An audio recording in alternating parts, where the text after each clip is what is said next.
Hey, it's Jason Rogers here, and in this video, I wanted to talk to you about securing debt and some of the key terms you're going to need to understand to basically secure debt in order to finance your acquisition, the real estate deal you're looking to do, whatever type of commercial project you're looking for. These are going to be some of the main considerations bankers are going to be thinking about and that therefore you're going to want to be thinking about if you want to get your deal financed. A couple of main key 101 basic variables you really have to understand would be LTV, which stands for loan to value, and DSCR, which stands for debt service coverage ratio. Those two let's start with real quick. So firstly, LTV. LTV again stands for loan to value. And loan to value is real simple. Imagine you have a piece of property that gets appraised for $1 million, meaning an appraiser decides that piece of property right there is worth $1 million. Loan to value is a term bankers will use to determine how much of that $1 million will I loan out on this project. Most will go between 65 to 80%. 65 to 80%. Most bankers will go there. So if you have a piece of commercial property, they'll say, okay, it's worth $1 million. We'll loan you $650,000. We'll loan you $700,000. We'll loan you $750,000. Of course, 65 or 650 is 65%. 800K in that example would be 80%. But that's loan to value. And you want to get comfortable with each individual bank to really understand how far out will they loan on a specific type of asset. So maybe you're buying an assisted living home, or maybe you're buying rental homes, or maybe you're buying a florist shop, or whatever type of business. Many banks will have different loan to value parameters for different types of assets. So that's why you want to talk with your banker and say, hey, what kind of LTV can you generally make happen for my type of asset, for this type of an asset? And they may say, we could probably do 70%.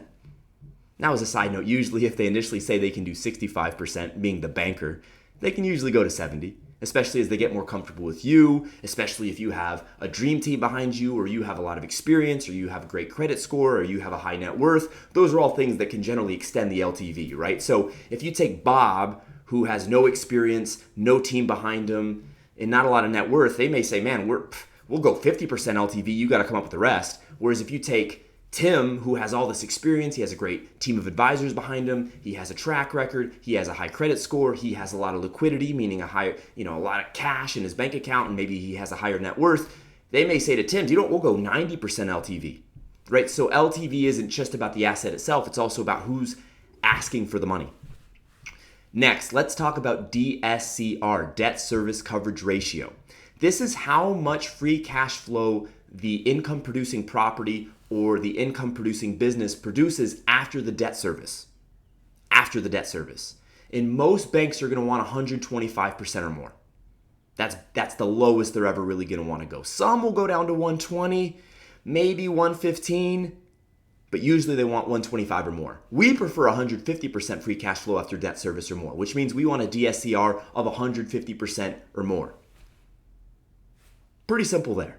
Now, how can you alter the debt service coverage ratio? Well, one, with your LTV. If you put more money down, your debt payments are going to be smaller, right? That increases the cash flow after debt service. And another way you can really play around with the debt service coverage ratio is with the amortization schedule, which is the next big point we have to talk about in securing debt. You got to understand amortization. Amortization is essentially the schedule in which you're making payments on each month in dictating how long would it take if you made these consistent payments to buy off the property in full, or to pay off your debt rather in full. So for example, a 30-year amortization schedule means you're making payments such that after 30 years of making those payments, you'll pay off the principal plus the interest in full. 20-year amortization schedule means you would pay off all the principal plus interest payments in 20 years. 15-year am, 15 years. 10-year am, etc. Now, banks generally like a shorter amortization schedule. And the reason's pretty simple. They want to get the money back into the bank. If I'm a banker and I give you a 30-year amortization schedule, that means you're only making payments in such a way where you literally have 29 years and 11 more months to make payments each and every month. So in other words, there's a lot of free cash flow you're able to probably put in your back pocket after the debt coverage payment each month, after the debt payment, because again, you're paying only a little teeny bit over 30 years. Versus if you're on a 10-year AM, you're aggressively paying off that debt fast. You're building equity into the property fast. But of course, if you're paying off your debt on a 10-year AM, there's going to be way less free cash flow than if you're paying off your debt over a 30-year AM, a 30-year amortization schedule. I hope that becomes self-evident. Now, just because you have a 30-year AM, however, just because you have a 30-year amortization schedule on your bank note, however, doesn't mean you actually have 30 years to pay off the debt. You may be on a 30-year AM, but a 5-year or a 7-year balloon, which is pretty common in commercial debt. So what that means is you'll be making payments as if you had 30 years to pay it off, but at the end of year 5, the bank's going to say, okay, pay us up. The balloon payment is here, pay us all the rest, or refinance it before that balloon payment comes.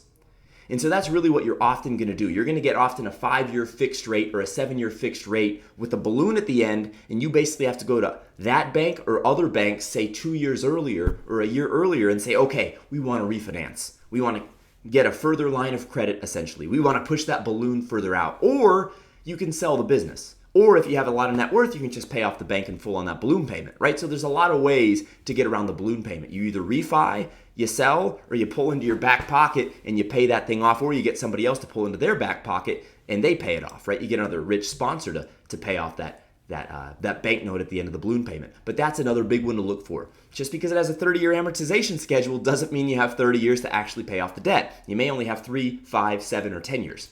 Pretty traditional term lengths in commercial debt. Okay, moving along. Next one, and this one's the one you've heard of, the interest rate. The interest rate. Real simply put, the interest rate is relevant in that it's gonna determine how much your ultimate debt payments are gonna be each month. Moving along, I won't even explain interest rate, except for is to say that usually banks will lend out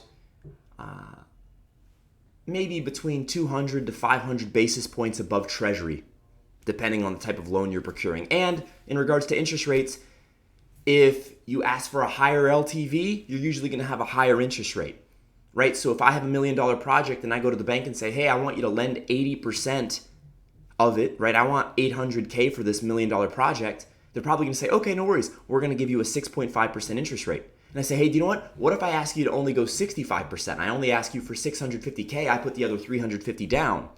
Or me and my investors, we do a syndication deal. We put $350 down. Okay, do you know what? At that point, since we're only going 65% LTV now, we're not leveraged as far, we'll drop you down to 5.75% interest rate, or 5.5, right? So that's kind of the game too, is usually the more leverage you deploy, the higher your interest rate goes.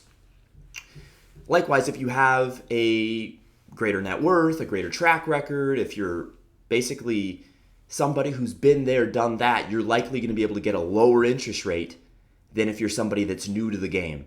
And this is why if you are new to the game, you want to get a board of directors, a chairman, a dream team. We've talked about that in other videos. You want to really deploy some of the world-class advisors behind you to support you so that you can, to some degree, utilize their expertise and a bit of their credibility to say, hey, it's not just me here, it's us. And when they see, okay, it's not just one guy, there's a lot of people on this team, they become more comfortable often with you and with your collective group. And they'll say, you know what, we're going to treat you like you've been around the block because your team basically has been around the block. We'll give you better terms. We'll go higher LTV. We'll drop your interest rate a little bit. We'll give you an 8-year, maybe not an 8, a 7-year or a 10-year balloon as opposed to a 3 or a 5-year balloon. Those are all things that are favorable for you. Other things to consider is whether the loan is recourse or non-recourse. Most loans in commercial real estate, and I say most loosely, there's non-recourse loans out there. And in particular, the Fannie Freddie stuff, the government financing is non-recourse largely. And that's where you're going to get some of, as a side note, some of the best commercial debt in the planet with the government, dude. You got to look into that Fannie, that Freddie financing. That's where you're going to get literally only 200 basis points above the Treasury. Like right now, as of, July 10th of 2019, you can get Fannie Freddie financing at like 4.5% on a 30-year amortization schedule with a 10-year term where you can refi it yearly. For those of you guys who know a few things about commercial debt, that is dream money. I mean, that's basically free money. So if you have a project that qualifies, always consider working with the government for your financing needs. That's my suggestion. But you also want to look to see if the deal is recourse, or rather, if the debt is recourse or non-recourse. With the Freddie financing that I'm talking about, or the Fannie financing I'm talking about, that's non-recourse money. which basically means the project stands on its own. They actually still, with the Fannie Freddie financing, they still want a guarantor, which almost all commercial debt, they're usually going to want you to sign, right? You're going to guarantee the project. And that's pretty typical, right? And unlike home mortgages, which are largely non-recourse, in commercial debt, you're more likely going to have recourse, because whereas a home has this basic intrinsic value that so many people demand, a business is largely valued based on its cash flow. Now, some businesses are different, right? If you have a lot of clear assets that will never lose their physical value, their intrinsic value, then maybe you can get a non-recourse loan. Whereas if you're into a business that really the value of the business is the cash flow itself, there's not much of value in the, maybe for example, you're leasing your building and really you don't own any fundamental assets other than the cash flow that it just keeps churning and burning.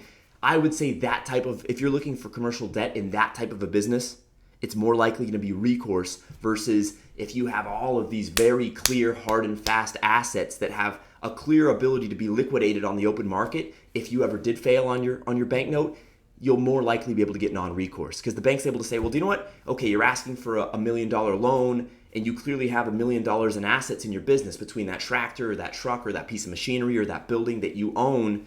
We could liquidate all those things and get all our money back. Okay, we don't need extra recourse. That's plenty of recourse for us. They may ask you to put a hold on certain things as well if you get a non-recourse loan, or with a recourse loan as well.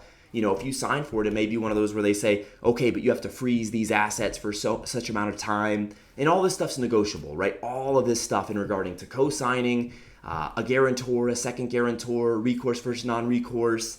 These are all negotiable things. Interest rates are negotiable. The amortization schedule is negotiable. It's all negotiable. It really is all negotiable. Now, some banks do have certain bureaucratic rules that they can't really get around. But as I always advise people who ask me for my opinion in regards to business and financing, if the bank's not giving you what you're looking for, call the next bank. That's candidly one of the best pieces of advice I'm going to leave you with, is if you're not getting the terms you want to get your deal financed, talk to another banker, talk to another 20 bankers, because at the end of the day, getting money out the door to quality projects, it's a competitive business like anything else. Bankers need to get money out the door for them to make money. You don't make money having it sit in the bank. You got to deploy it into the marketplace for high quality projects. So if you're coming to the banker with a high quality project and you have a high quality team behind yourself, then what the heck? Give us great terms or we're going to find somebody else who can.